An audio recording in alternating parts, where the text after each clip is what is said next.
రాజ్యమేది లేదు గాని రాణిలాగా చూసుకుంటా, కోట కట్టలేను గాని కళ్ళల్లో నిన్నే దాచుకుంటా.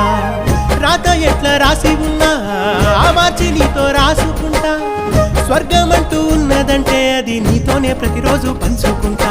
నిన్ను గన్న మీ నాన్న కన్నా అల్లారు ముద్దుగా సాదుకుంటా. నీకు కోపం వస్తే కొంత దూరం ఉంటా, నువ్వు గీత గీస్తే నేను దాటనంటా.